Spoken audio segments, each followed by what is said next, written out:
Good evening dear दोस्तों, स्वागत है आपका मेरे किचन में। तो फ्रेंड्स, आज हम बनाने जा रहे हैं दाल खिचड़ी। दाल खिचड़ी बनाने के लिए हमें हाफ कटोरी राइस लेने हैं। ये मैंने कोलम राइस लिए हैं।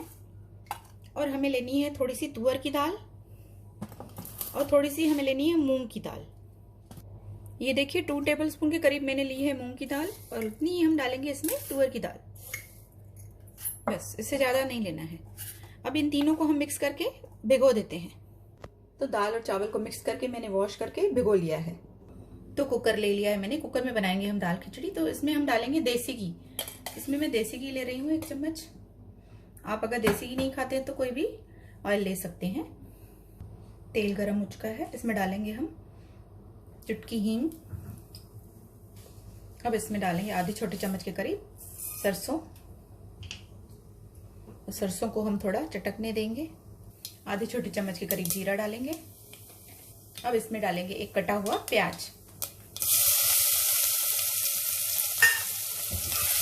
प्याज को हल्का सा भूनना है जब तक इसका कलर चेंज हो जाए। प्याज का कलर चेंज हो गया। इसमें डालेंगे हम 1 चम्मच कुटा हुआ लहसुन। इसे भी भून लेते हैं 5 मिनट के लिए। प्याज का कलर चेंज हो गया है। इसमें डालेंगे मसाले। इसमें डालेंगे नमक, हल्दी पाउडर, लाल मिर्च पाउडर और धनिया पाउडर। मसालों को मिक्स कर लेते हैं। इसके साथ ही इसमें डालेंगे रफली कटा हुआ टमाटर।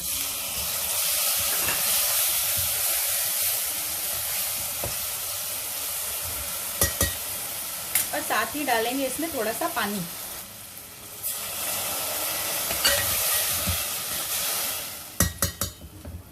पानी डालकर इस टमाटर को हम थोड़ा सॉफ्ट होने देते हैं।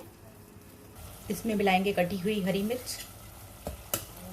तो टमाटर हमारा थोड़ा सॉफ्ट हो चुका है।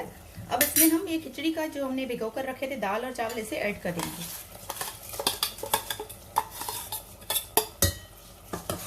इनको भी 1-2 मिनट के लिए भून लेते हैं।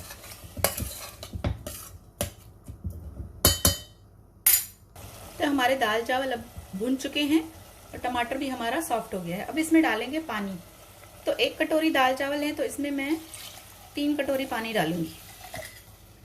तो खिचड़ी आप अपने हिसाब से पानी डालिए। आपको जितनी गाढ़ी रखनी है, कितनी पतली रखनी है, उस हिसाब से आप उसमें पानी डालेंगे। और पानी डालने के बाद इसमें हम नमक और मिर्च को वापस चेक कर लेंगे। अगर आपको थोड़ा ज्यादा डालना है तो ये स्टेज पर आप मिला सकते हैं।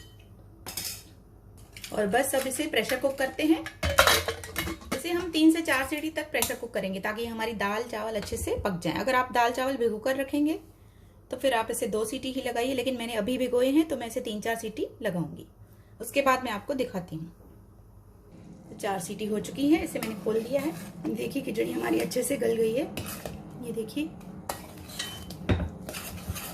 तो आपको जितनी इसको गीला रखना है अगर आपको, और तो इसमें आप थोड़ा सा गर्म पानी डालकर इसे और पतला कर सकते हैं।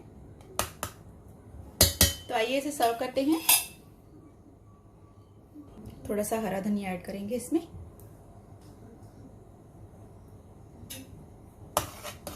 और इसे सर्विंग बाउल में डालते हैं। तो खिचड़ी को मैंने सर्विंग बाउल में डाल दिया है। आप देख सकते हैं कितनी डिलीशियस लग रही है हमारी खिचड़ी। खाने में तो काफी टेस्टी होती है। और इसे हो सके तो इसे देसी घी में ही बनाएं। देसी घी में काफी टेस्टी बनती है। तो बहुत से लोग इसमें तो ऊपर से भी देसी घी डालकर खाते हैं। अगर आपको पसंद हो तो आप ऊपर से भी डालकर खाइए, या ऐसे भी आप नॉर्मल दाल खिचड़ी बनाकर खा सकते हो। तो इसी तरह से बनाइए आप भी। रेसिपी पसंद आए तो प्लीज लाइक करिए और शेयर करिए। Bye friends, take care.